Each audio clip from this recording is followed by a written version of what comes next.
It's OK Football's Luton Town show. And as you'll see, we're down to 3. I'll just say our thoughts go out to Beefy, his friends, his family at this time. We love you, Beefy. We hope you're back here soon. But nevertheless, I've got my co-host here. I got Wedge. Hello. I've got Phil. Hey, guys. How we doing, chaps? Yeah, pretty good. Yeah.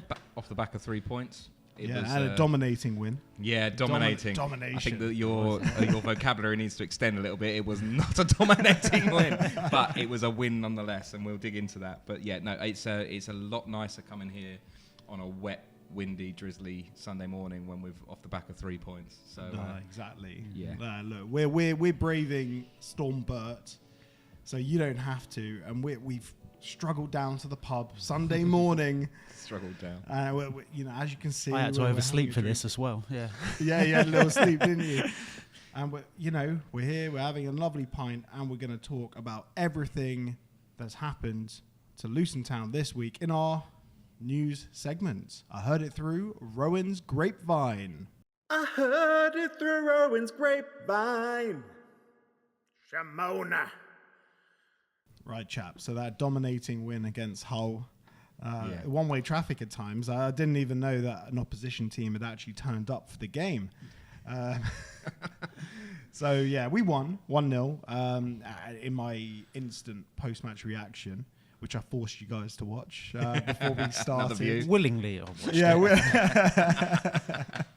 It was, I'd say we got lucky at times, but credit where credit's due, we defended stoutly and resolutely at times. Yeah, I think that's probably a fair analysis, to be honest. We didn't create a lot. Hull had the better chances, but they were limited. I don't think they really peppered our goal, did they? A shot from... No, they didn't pepper the goal, but would you say it was limited how close João Pedro was when he slammed off the post? That's what I mean by they had the better chances. Oh, yeah. And they should have converted those chances, but you ride your luck. And their chances were from open play. And Wedge and I were sat close in the stadium yesterday, and the thing that immediately sort of struck me upon seeing the lineup was it looked like a very, very back to basics 4-4-2, which I can understand. I think, but it was not. It was and it wasn't. It was one of those ones where at times it felt like it was a very, very basic 4-4-2, and we were trying to go back to basics to make sure everyone knew what they were doing.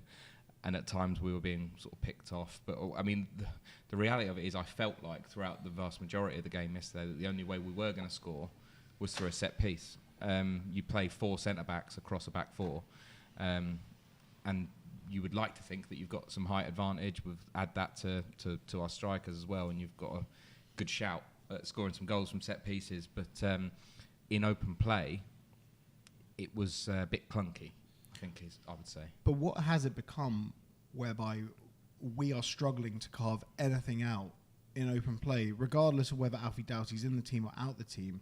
We are struggling. We are not.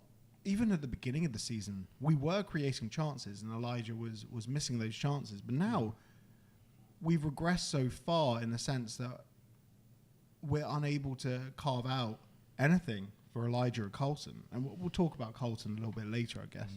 I think it's still a lot of square pegs in round holes.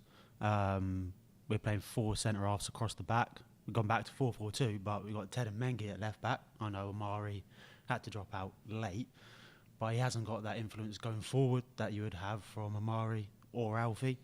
I didn't so that see it limits as attacking I as didn't well. see it as a 4-4-2. Like, it's interesting that you guys saw it in Block B as a 4-4-2. I saw it as a back 3 with Mengi started on the left of the back 3, Holmes on the right, McGuinness in the middle, and then Chong left wing back and Reece Burke right wing back. But he was holding back to let Chong sort of go forwards. But it is, as you say, square pegs, round holes right now. I think it was a loose 4-4-2, wasn't it? Again, with players that weren't in their right position. Shandon Baptiste, not a left midfielder, coming in centrally to be with Nakamba and Krause. And that was the thing. I think that and again, it's all about viewpoints, isn't it? I think that from where we were sat, even at the very start of kickoff, you could see bank of four, 2. And it was one of those ones where it was that sort of square pegs and round holes scenario where you're thinking, right, Baptiste has got a wonderful right foot. I was really pleased that he was in the starting lineup, because I was thinking such a big part of our game is set pieces, and we heavily rely on Alfie to provide those good balls. But we know that Baptiste has got some serious whip on that right foot, so I knew that was a good thing. The problem was it felt like, to us, or to me, it looked like it was the back four. As a solid sort of back four. Then there seemed to be Kraus and Marv in the middle, and Baptiste was just magnetising towards the middle, because that's where he's used to being. He's used to being that bit more central, which meant that you sort of had Chong doing what he fancied out on the left. But it was also like a bit of a hybrid system, it felt like. At times, there were times when, I don't know whether you recall it, Ollie, but there was a time when Tom Holmes at the end of the first half just went right up to the edge of the 18-yard box following his man, which was a sort of a throwback to the Brighton game and all the things that have also got us into trouble. And then the next thing you know, 2 minutes later, Chong is at right back, tracking back. So at least they were tracking back, and it was one of those ones where you can't fault the effort, because, and that's the thing that I want to really take from yesterday, is that regardless of what the formation was, we battled our asses off, made sure that we did everything we possibly could to get the win over the line. I mean, Adebayo made a 60-yard run back to try and stop an attack. So he was doing it. He was doing it a lot by himself, Elijah. He was knackered. He because at times Morris was dropping so deep, following, I think it was Regan Slater, number 4. Mm-hmm. He was following Hull's number 4 into midfield, and a better manager would be like, oh right, okay, they got man for man all over the pitch. Just make stupid runs. Just go run towards their corner flag and pull them out of play. I remember that Man City Cup game, 6-2, and Cauley Woodrow was man marking John Stones, and John Stones was, I think the kids these days call it a liberio. He was running straight through. John Stones was the furthest man forward for Man City, and Cauley Woodrow was the furthest man back. Yeah. Going man for man, systems, formations, it's all very philosophical. I like the idea of defending in banks of a 4, a 5. Be hard to break down first of all, and then you can add extras on top of that. I think if we were playing against a higher calibre of side that weren't so low on confidence themselves, we would have been picked apart far easier yesterday. I think that there were times when they're number 10. Well, we've got Leeds next, mate. Yeah, I know. But that they occasionally he went between the lines, and occasionally there was a player that was further back that took that risk and tried to play those passes through there, and they look good. I mean, like I said, the reality of it is that I want to be positive, and I'm so pleased that we got the win. But the reality of it is that could have been a 3-1 loss. They had 3 very good chances. I don't know what the XG would have been, but they had It was like 1.40. Right. They had a header in the first half, which whistled past the left-hand post as I saw it. They had the João Pedro onto the post, and they had that effort right at the very end, which whistled past the post by only a foot or two. That on top of Kaminsky making a great save from a deflected effort. I was up on my feet for that save, by the way. Yeah. That was a wonderful, wonderful save. So the reality of it is we could have been sat here in a very different situation, but I want to give credit to particularly the defence. I mean, Mark McGuinness got man of the match, and you can't really take that away from him. He scored the goal. He kept a clean sheet. Did nothing wrong. Did nothing wrong. Scored a great disallowed goal as well. So, what a hit. Unbelievable strike. I mean, if you're going to take confidence from the first goal, then you do it with that one, because he absolutely thundered that in. But I thought that Tom Holmes was absolutely superb. I think that he's going to become a fan favourite for it. Yeah, amazing with Holmes, considering he was signed as like a backup. Yeah. A backup, really. And then he was deemed so surplus to requirements, we just sent him back to Reading. Yeah. But where we are in a situation where we're having to battle for wins at the moment, because we can't quite stitch things together in terms of our creativity, you want those guys at the back that are battling. You want those guys that celebrate after making a tackle as well. I mean, that last-minute tackle. The last-minute tackle was brilliant. I love the fact that he's a shithouse as well. Yeah. You know what I said about him following that player all the way up to the top? He was just like scratching at the guy's shirt. He's always. Have you noticed how he's always like prone? Ready? He's absolutely brilliant. He's like fighting stance. Yeah, and I'm all for that. Like, and he loves to show his thighs off as well. We Doesn't he? thought Reece Burke loved it, with the shorts all the way up. He's like constantly got his shorts like pulled all the way up. All the way up with one leg on show. And I'm a little bit critical sometimes of Mengi. I feel like sometimes his head can drop really, really quick. But he was brilliant yesterday. Again, a couple of goal-saving tackles as well. So I thought that the whole of the back line were at it. It's just a little bit a cause for concern, I would say, just moving forward about what creativity we've got. Yeah, well, where do we go from here? Like, obviously, we'll talk about Leeds and Norwich up next, like during the Sluga 6 segment.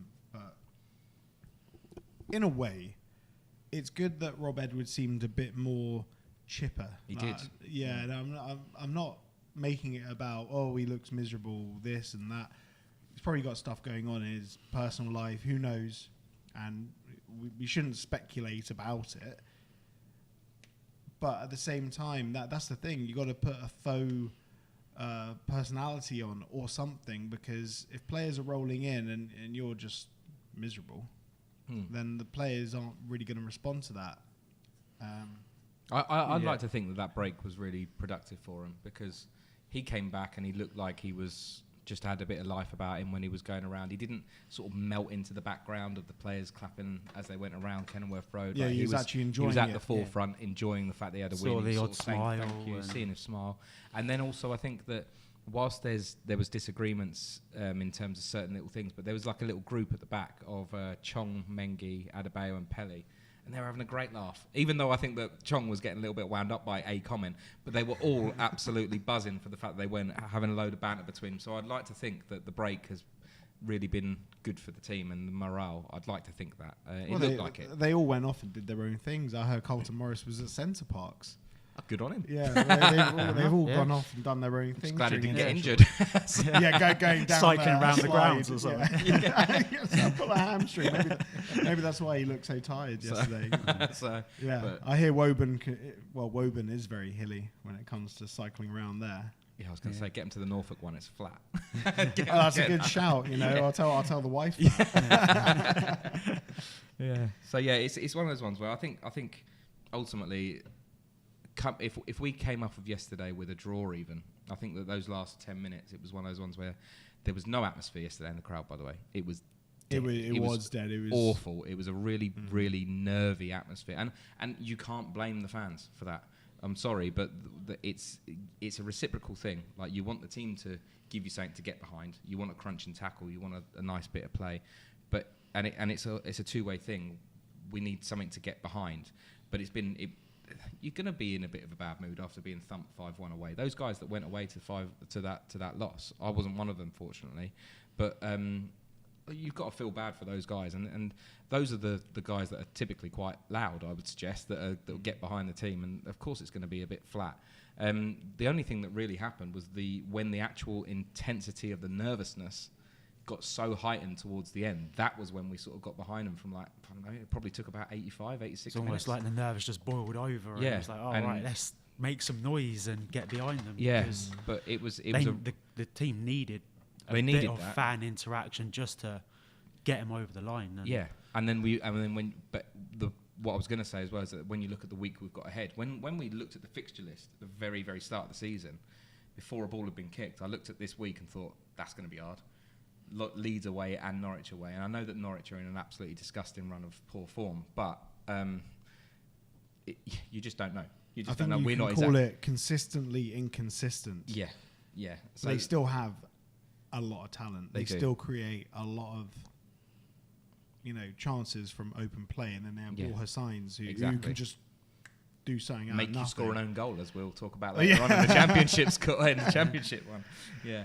But so it's a tricky week, but I like to think that having a break, having a bit of a boost to morale, having a bit of relaxation, having a Kit Kat, and then getting a 1-0 win, and then we can move on to Leeds and see how we go. I mean, we don't know how Leeds are going to be. They're playing today, aren't they? So you never know. You never know. So It shall wasn't we perfect, talk? but it's 3 points, isn't it? So I know. I think I like your optimism there. Shall we talk about Gary Sweet's programme notes and about how we're all too young to have an opinion on Luton Town Football Club? or shall I not stir the pot? I'll leave it to the LTST. I said that to you, didn't I? I said leave it to them to dig themselves No, but out. I don't mind digging a hole. I think the LTST are back on side now with the club. They're probably just a bit nervous about their impending FCA awards. Congratulations Yeah, well done, to guys. the Yeah, LTST for bronze award, like some ridiculous company. They're under the cosh and not the top 20. They've been doing it for years, so it's remarkable that you got third place. Fair play, guys. Well, well done. Well done. 'Cause I know you watch it. You might not mention it, but I know you guys watch it. Because you record next door to here, you know. We're in the Bricklayers. Yeah, I think you're in the Barber Club. So yeah, I know you're watching. Got a couple of holes in the wall there to watch us go at it. So Gary Sweet. Yeah. Well, it's early morning and I'm having a beer. Gary Sweet saying, hitting us with a bit of the Outlaws narrative, isn't he? He's like, you're too young to have an opinion. Where were you when we were at? Yeah. You know. We were there too. Yeah, but I know. We're considering we're all mid-30s. Yeah, it's not beyond living memory to say that Yeah. we were there when it was our worst situation as a club ever. Like, First bump in the road in 15 years. First relegation under 2020. Don't know about you guys. You guys are the same age as me, so you've obviously also seen 6 relegations. yes. Mhm. Yeah. Yeah. This wasn't my first relegation. No, certainly it not. was the easiest relegation to take, in all fairness. Yeah, absolutely. It was. Yeah, it was the only one, I would argue, that, well, maybe perhaps the minus 30 one, that's probably That one a was higher foregone proportion. conclusion, wasn't it? But the Yeah. reality of it was that everyone was expecting us to go down. It was a case of hope last year. Yeah. So, and to an extent, I think that Gary's right in the fact that if you're expecting us to go up and stay up, look at the likelihoods of going up into the Premier League and staying up nowadays. It's bloody hard. And you look at the teams that have gone up this year. I mean, Ipswich have pumped in £100 million. They've got arguably They bought so badly, though. Ipswich. They have, badly. and that's the sort of thing, though, that could have happened to us. We could have been not scraping the barrel. That's a bit disrespectful to those players, but we could have been sort of looking at what the leftovers are, what the scraps are from the other more established Premier League players, and also spending £100 million and leaving ourselves in the mire. I don't really have anything wrong with what we did last year. I think that we did it within our means and we gave it a bloody good bash. So I can see that if him and the board are getting sort of abused, I think that the bigger concern I would have is how we've reacted and how we've acclimatised to being back in the Championship. That's my worry. That is rather the than concern. Yeah. That is the concern. Yeah. Because I didn't expect us to go straight up and get promoted. No. I thought even the playoffs were a stretch, but I did not think we would be battling relegation. Yes, I know it's relatively early days, like only, a third of the season's gone now? Yeah. But how tight the Championship is, we shouldn't be in this position. I thought we'd be like comfortably upper mid-table, like looking up into the playoffs rather than, really looking up. And currently it's only 8 points away from the playoffs right now. It is, but it's only 3 points from Exactly. relegation. But I tried not to look at the standings during the game yesterday, but I had a look at around about 80 minutes. Yeah. And I thought, we've gone up 6 spots just tight. from one win. Really tight. And that's why, the 3 points, I mean, I know we'd like it to be pretty and exciting, but sometimes when you're in this position, you've got to take the 3 points and move on. Against teams like Hull, who are down there with us, you can't afford not to take those points. But and it's difficult because we were walking towards the car and we were sort of saying, we need to get to 50 points. That we need to get to that sort of barrier, and then we can sort of let our hair down a little bit and see what we can do. But truth be told, it's the Championship. We know everyone speaks about how hard the Championship is, and it's going to be a bloody hard battle. And it's one of those ones where you looked at this group of 3 games. The good thing is we've got the good start. We've got the home win under our belt, and then I would argue that if we get between a point and 3 points, anything beyond that is a bonus this week. But it's going to be one of those ones where you just a win, draw, loss, win, draw, loss, win, draw, loss. That will keep us safe. You know, as much as you want more than that, it will keep us safe. And ultimately, the club is on a journey. Like when you look at the bigger picture, which I'm sure 2020 are often reminded that they have to do, is that they are in a situation where they're keeping our best interest long term at heart to try and get the ground sorted. And I know that everything is based on the football results, but we need to be a consolidated championship side. Yeah. We can't go down this year. It will be a disaster if we go down. It will be an absolute unmitigated disaster because I remember when and then Gary the Sweet, whole fan base on him. Yeah, exactly. Not just the young ones. I remember when Gary Sweet made the decision to part ways with Graham Jones and bring back Nathan Jones, and the exact words he said in that 1920 season, considering we'd only just come up, our wage budget was the smallest in the championship. He said relegation to League One would be apocalyptic.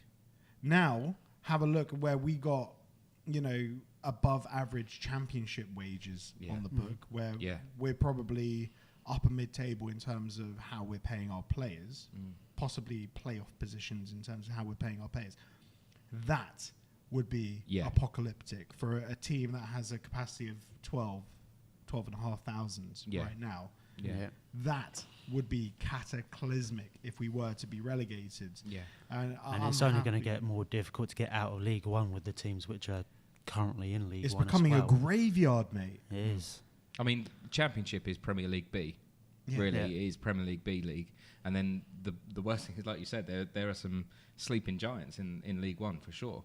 I mean, Birmingham are doing their best to buy their way back into the Championship. Fair play Wickham, though. Yeah, Wickham smashing it. Unreal. I mentioned that in my post-match. 6 or 7 on the bounce. 9. Is it 9? 9 wins in all competitions on the bounce. In all comps, that is ridiculous. And the fact is, they're playing that now. Matt Bloomfield has shown how to turn around a style of play. Like considering Gareth Ainsworth's football had been there for a decade. Yeah. And they're playing some supreme tiki-taka stuff. Like regardless of whether it being in League One, it's fantastic. It's really good. Yeah, I mean, I with Wickham, even when I hear Wickham, part of me kind of winces because I just think I just still associate him with when we were playing him. It was Gareth Ainsworth. Of course. But yeah, absolutely fair play. And Matt Bloomfield was there for the vast majority of his tenure. Player, wasn't he? So like fair play to him for actually changing stuff up as well. But yeah, going back to it, it's one of those we can't afford to drop down into League One, and I don't want to railroad this podcast and sort of say that that's what we're going to talk about. Ultimately, like I say, we just came off a win. We've moved up the table rather than down, but we need to be a bit more convincing. I'm really excited about the new signing as well. from his 5 minutes of walking around the pitch. Yeah. I just excited to have a new player that.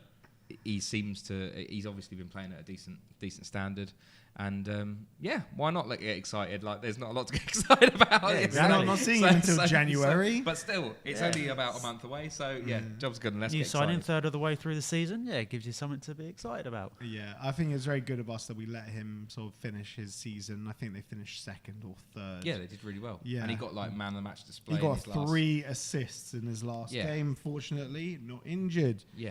Exactly. He'll get injured in training with us. Don't worry about that. But like Liam Walsh goes in 2-footed on the training ground. Like he was good yesterday, by the way. Liam Walsh. I think you need to give him a bit of a fair play shout because as much as we've dug him out for that red card, and we've named a whole segment after him. As well. Yeah, exactly. He's done really well out of that red card. But I thought that some of the interplay between him a couple of I thought Hashi did well when he came on yesterday as well. He's more of a right back than Reece Burke though, isn't he? So he did actually seem more comfortable. Took on a man. Yeah. He took on a man and got a cross in, and it was a deep cross, but he still beat his man. Yeah. So there's some positives. And this thing again, we spoke about this, is that we do have the players that can play clever football. We do have the likes of Chong, we do have the Baptiste, we do have Walsh's of this world, Jordan Clark that play good little intricate play. It's just knowing where that cross, because ultimately it's usually out wide, it's where that cross is going to go to. And I like to see more line breaking passes through the middle. Yes, yeah, exactly. And the other thing we notice, and I've noticed it all season, is when we do get crosses in, you've got maybe Morris, maybe Adebayo. Because Depends the other one's who's pulled out, haven't exactly. Yeah. But then there's no one who I call it the Martin Odegaard position, where they're 12, 15 yards out for the ball to be pulled back to. There's no midfielder attacking, backing up the the Cam strikers. McGeehan role. Yeah. Yes. There's no one at the back post either. If the ball does, you think if the right midfielder's crossing it, there'll be someone coming in from the left. But there's just not that plethora of players to choose from when Plethora, big word. Mate. Yeah, thank you. I would have I pronounced like it that plethora, word. but you can have it. Plethora, whatever. There's not enough players when there's a cross, all right? You'll get absolute pelters for Yeah, that. margarine He can't be on Luton. sides. Bring it on. He can't be Luton. I said paradigm once, mate. And Paradigm? Yeah, paradigm. I mean, that's probably... what the hell is a paradigm? Anyway, let's have some fun. It's time to spin the wheel. It's OK Football's Wheel of Games. It's time for the wheel. Wheel of Games, Wheel of Games, Wheel of Games, Wheel of Games. So let's spin the wheel. See, I told you needed a practice spin. That's Yeah, a decent spin. It says spin again. Practice. I Oh, knew wait, that. is that player cycle? Here we That go. could be player cycle. Ah, okay, we're We'll spinning go again. We'll spin anyway. again. From your angle. Spin again. No ums, ers, or likes. We've both been. It's your turn. It's my turn. I'll get on the timer. Yeah. Remember, 12 seconds is a long time I in got this 15. game. Yeah, I know. What are you going to go for? Okay, well, I'll start when you've started the timer. But tell us the subject first. Matt Spring. Yes. What a ledge. What a ledge. Right. Okay. We're going to be on it like hawks. Right. Ready? Yeah. Ollie K talking about Matthew Spring. Here we go. So I'm going to talk about Matthew Spring, my favourite Luton Town player of all time. I think about the best goal that he scored for Luton Town. It was obviously the goal that happened at Vicarage Road. A crunching tackle by Paul Hughes, and the ball came out to Matt Spring. He glided across the turf like a gallivanting horse. It was absolutely sublime. And no one strided across the turf like Matthew Spring. And then he unleashed a shot that was 35 yards out and clocked in at 70 miles per hour. Unreal. He also has a fitness firm that he runs with his brother-in-law, Liam George, in Sundon Park. I recommend you all go there. He's a very nice chap, and I hope one day that I get to bring him to a Luton game, and I will completely fangirl out over him. You've completed a minute. Way. Hey, well done. How many times have you gone through that? I say that in the mirror every morning. I was going to say, just in case this one gets spun, I'm going to do my Matthew Spring talk. Oh, that was brilliant. Well done. We now know that Ollie is the chief waffler and chief bullshit. No, the bullshit is not there. Matty Spring was a legend, and I'm so glad you got the chance to speak about sublime. it. Yeah. There's going to be a day where I'm going to bring him and Liam George, who's actually his brother-in-law. Yeah. It's amazing Yeah. too. Like, well, Liam George isn't quite a Luton Town legend, but he was a sublime player. Yeah, yeah. It's great. fantastic. I'd love to get them both down, for pints by the bin, in the Yeah, concourse. pints by the bin. On the concourse bin. Hey, Matty Spring, do you want to have pints by the bin, mate? Sell it, why don't you? Yeah, if anyone wants to say hello, like by the priest, there's a bin, a yellow bin that we drink by. We 'cause congregate we're with. classy. Yeah. No statues, bins. Yeah, of course. Right, now it's time for Mark the Hatter's super question of the week. Mark the Hatter, he's put a question to us. Mark the Hatter, he's put a question to us. Right, chaps, ready for the super question of the Let's week? go. We are. Mark McGuinness scored against Hull yesterday. Can you name the last Mark to score for Luton Town? First one that comes to my head was Mark Cullen. Yeah, that's correct. Oh, there we go. 2015. Bosh. La Bosch. Well Lovely. done. Nice and easy. Excellent. I didn't know that Mark Tyler ever scored, so No, Mark Tyler. Okay, for a bonus one, can you name the last Mark to score for Luton in the second tier?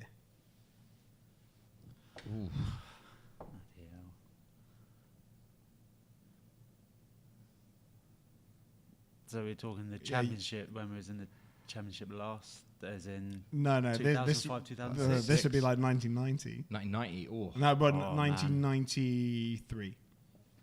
94. oh man. You guys are never going to get this. No. Mark Hazelwood. Oh, okay. Yeah, you probably haven't even heard of him. No, I've heard of him. Yeah. I look at Hatters Heritage. These come from Will from Luton Facts and Figures. Can you name a Slough-born player? So Mark McGuinness, who played for Republic of Ireland, but is actually born in Slough. Okay. You know, famous for Famous The for their Office. Irish. Yeah, famous for the Irish as well. Yeah. Well, Luton are quite famous for the Irish as well. Can you name a former player born in Slough, who scored for Luton Town? You will never get this either. I really struggle We with haven't what put era are we places of looking? birth yet on. No, if you What told kind me of a era are country. we looking? We're looking conference. Okay. Yeah, you'll never get it. Shall I just tell you? Yeah. John Yeah. Shaw. No, he was like famously born in Gateshead. Born in Gateshead, live in Gateshead, die in Gateshead. Literally. Yeah, it was Lloyd Owusu. And there are a Lloyd few Owusu. others as well. Yeah. Yeah, Raise the Roof. What, from Slough? Yeah, he's from Slough, believe it or I not. didn't know that. Right.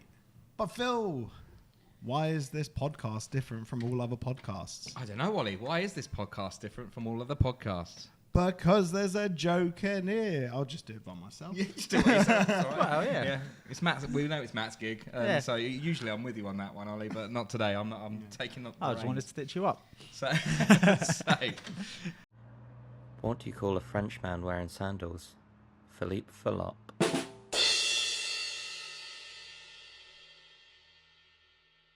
a guy walks into a pub with a £10 note in his pocket and sees a sign hanging over the bar that says cheeseburgers £1.50, chicken burgers £1.50, double cheeseburgers £4, or a hand job for £10. He walks Cheap up for to the a bar. hand job. It's cheap for a cheeseburger. I don't know. He walks up to the bar and beckons one of the three exceptionally attractive blondes serving drinks, and she says, "Can I help you?" He goes, "I was wondering, are you the one that gives the hand job?" And she goes, "Yes, I am." And he says, "Okay, well, wash your hands because I want a cheeseburger."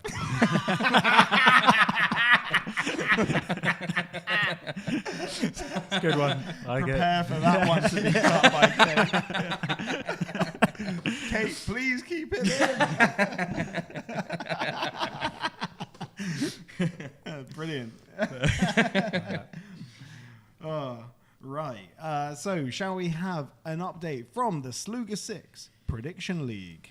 Sluga, Sluga, Sluga, Sluga, 6, 6, 6, 6, 6, 6, Sluga, Sluga, Sluga, Sluga, 6, 6, 6, 6, 6. So, the Sluga 6 this week saw a top score for the opposition podcast. So, Ant Northgraves from the Hull and Back podcast scored 9 points, which was a pretty good haul because there was actually a total of 18 points available because of the postponed game at Blackburn versus Pompey. Ollie, you didn't do too brilliantly, but you didn't do anywhere near as badly as Beefy. So as much as our thoughts are with you, Beefy, and we want you to be okay, you had an absolute shocker, and you've dropped down the table somewhat. Well, I took Ian Stone's predictions, didn't I? I was an absolute mug. Like, I thought he was a football expert. Like, when his publicist got in touch with us, said, "Yeah, football expert Ian Stone." It turns out he knows nothing about the Championship. He's just an Arsenal fan. They've never been in the Championship, have they? They've never been down I was there. a football expert. I took his predictions. I wish I hadn't, because I sent you my predictions. I'm pretty sure I went 1-1 Millwall Sunderland as well. Pretty sure. You went 1-0. Yeah. To Millwall. Yeah. Ah, wow. Yeah.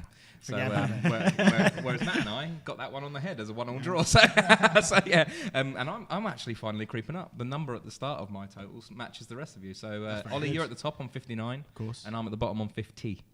So there's only 9 in it. You're in the five. bracket. Yeah, You're I'm in the bracket. I'm getting there. So, but yeah, it leads us to our midweek game against Leeds. And it's bound to be a tough one. Ellen Road under the lights, and I know that it's been a long time coming actually playing against Leeds away, because we've been in sort of opposite leagues, and the last time we were due to go up there, COVID hit. Yeah, and then bad tickets, it was the away game when it was rescheduled, where it was cardboard cutouts that were the audience, and Harry Cornick scored that absolute worldie. I think Jimmy Savile was in the crowd that day. Yeah, he was. Yeah, he was. Yeah. So yeah, it's going to be a tough one, I think, guys. I don't really know what to expect, other than it's going to be a hard watch potentially. Yeah, maybe they when they smell blood, they don't keep going for the jugular. But we haven't travelled well at all, have we? We don't travel well. So I am worried. I think the best we can hope for is a gritty performance, and not to, if we do go goal down, not to roll over. We just need to keep our heads up, keep fighting, show a bit of, determination just to get a result. But I think in the end it is a tough game. Leads away in any situation is a tough game, whether you're playing well or not. Especially with them under lights as well. They could be top of the table by the time we go up there if they win their game today. So it's going to be a toughie. But like I say, I think it's one of those ones where as long as we hold ourselves well and put up a battle, if we battle like we did yesterday, and our defence are absolutely on it, then who knows? You never know. You never know. Oh, I guess we'll see. And there's no point talking about Norwich because everyone's going to be tuning out of this pod like straight after the double game week happens anyway. But thank you all for tuning in. We're here in the Bricklayers Arms. Recommend it for every Luton Town fan. Come on down here pre-match. It's wonderful. You can come down here during the week as well. Great beer on tap. Really good guys behind the bar as well. And also a big shout out to our audio partners, Black Star Amplification, for making sure that we sound great. Also, a big shout out to our podcast sponsors, the Record Shop in Amersham. Go on down there. If you collect vinyl, head on down, buy your vinyl. If you don't buy vinyl, CDs. Well, I don't think anyone buys CDs these I days. do, because I'm old-fashioned. Oh. And you know that. Yeah, I know. Just a technophobe. I'm single-handedly keeping the CD business alive. Because cars don't have LP players, do they? Yeah, but if you watch the pods, you'll notice there is like a little picture that Phil got laminated. Wonderful. It has all of us on there. We're all photoshopped to look really skinny as well. It's wonderful. Are we? Yeah. I wasn't. That one on the picture you're photoshopped. Like all of us are photoshopped into white shirts, so Kate could put OK Football across our shirts. It's wonderful. Just point to that sign and say, "I watch those guys," and then they'll know that you watch the fastest growing Luton Town and Championship channel. It's wonderful, and we appreciate your support. And if you're here and you're not subscribed, please subscribe to the channel. It really helps us out. We're trying to get to 2,000 subs. But as always, thank you all for tuning in, and most importantly, Come on, you Hatters.